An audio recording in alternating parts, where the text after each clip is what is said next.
how to connect with the deeper part of yourself on a daily basis.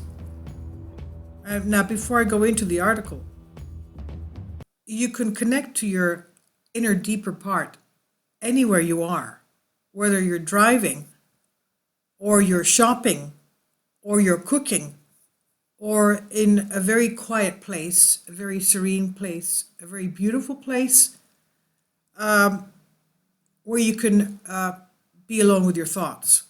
Or you can even be sleeping, lying in bed, and somehow in the middle of the night you wake up and you're saying, I can't go back to sleep. What's the matter with me? But when you start praying, that it could be one of the most beautiful and strongest moments of prayer that you can experience in the still of the night. Now, let's go into this, how you can connect into your deeper part of yourself. In our busy lives, we might find it tough at times to connect to deeper parts of ourselves on a daily basis, yet it's important that we not only take the time to meditate, but also to check in with ourselves to see more clearly how we are feeling and what we want to do at various points in our lives, and ultimately to get guidance on a more conscious level from our higher selves and from God. Now, first of all, what is our higher self? And this is written by Steve McCamley. He says, in my definition, our higher self is our soul. It's the aspect of us that is observing this entire experience we call life. It's the aspect of ourselves that is here to experience human life through this vehicle we call a body and through the game we call life. It's not a game, but it's a gift, obviously. And through a number of experiences, good and bad, as we like to label them, we gain a deeper understanding at our soul level of all we can create. And simply put, when you have a gut feeling, when you get a strong love or passion for something, when you have foresight, it's your higher self connected with your conscious mind. Now, I would like to put my comment in here because it's very important. There are people that think they're strong, they're not that strong, and they are swayed by people's games, the games people play. And you have to realize, though, that when you know that in your heart you don't want to do something, you shouldn't do it. Your heart will tell you. If your heart's not in it, then you shouldn't do it. This is what my spiritual father confessor was telling me. If your heart doesn't want to do it, you don't do it. That's the best way to, if you don't get a good feeling from doing it, don't do it.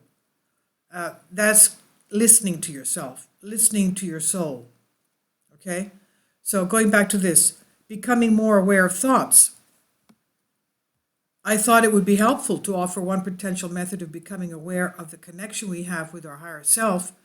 We can use this method to receive guidance on decisions we might be looking to make or feelings we might have about certain experiences, or simply to help become more aligned with our soul's purpose at any given moment.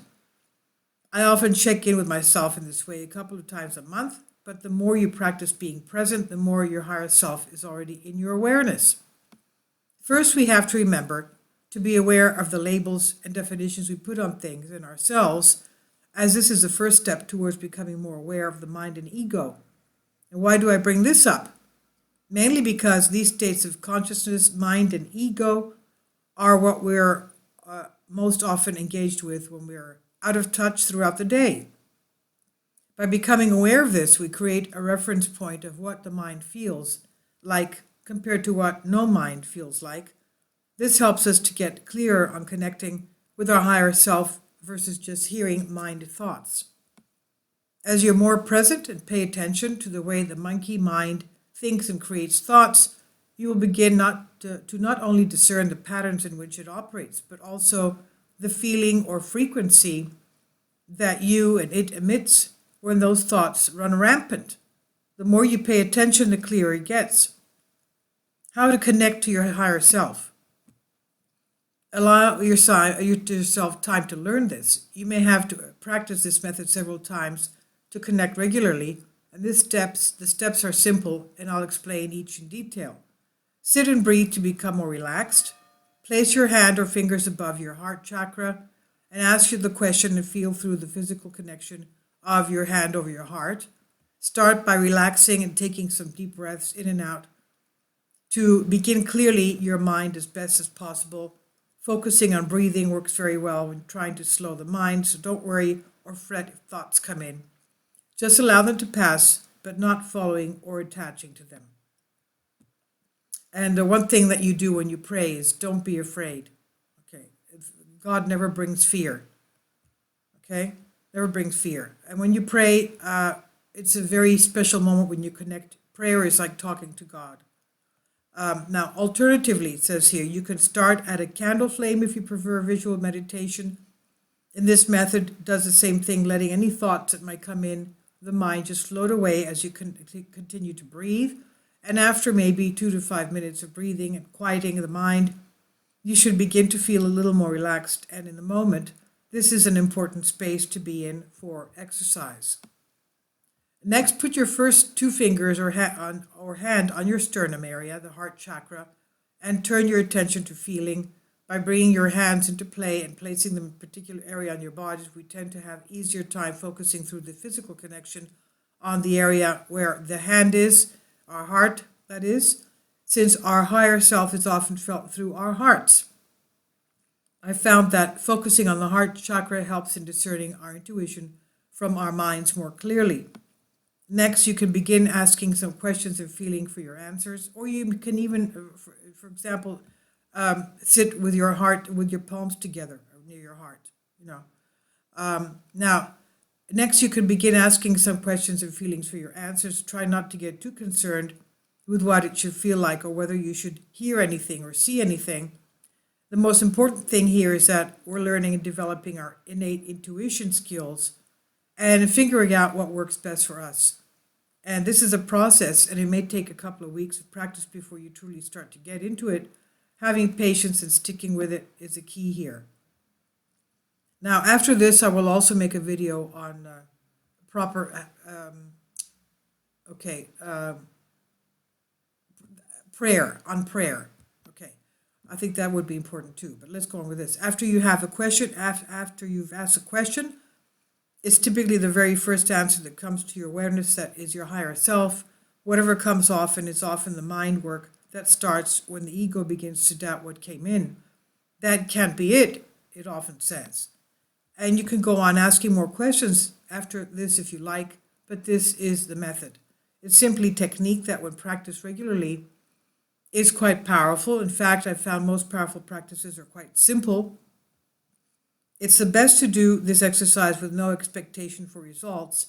Having expectations can often cloud the experience and get us waiting or looking for something too intensely. And as a result, we may miss what arises in place of what we're looking for. And remember, it takes time to discern between mind and higher self. I keep repeating this because we often will get discouraged and stop because it didn't work the first couple of times. You can do this, just remember not to overcomplicate the process with doubt. As you practice more and more, the connection builds, much like a muscle does, and a simple breath in and out usually connects you very quickly. And have fun with it, don't get too frustrated, be at peace and have patience. You can also use this method, simply enjoy some quiet time or even step into a creative space. No question and answer necessary. Feel free to share your thoughts and results. And this is from How to Connect with the Deeper Part of Yourself on a Daily Basis from Collective Evolution, published here under Creative Commons on Collective Spark by Steve McCambly.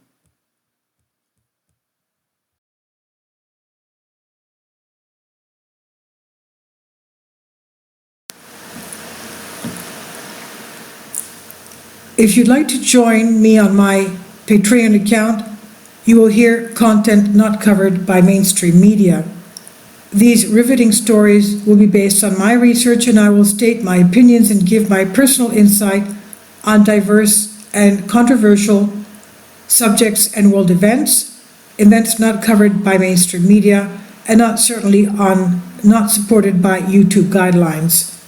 So whatever I have on my Patreon, most of those will not be on my YouTube channel. Please consider becoming a member today. More of the most significant and important videos will be on my Patreon channel. Your support helps me to continue my research and keeps this YouTube channel alive. And we depend on your support, your generous charity, because we help economically challenged families here in Athens, Greece, in Kapota, and we also help the young generation with university tuition and the community around our church. Thank you.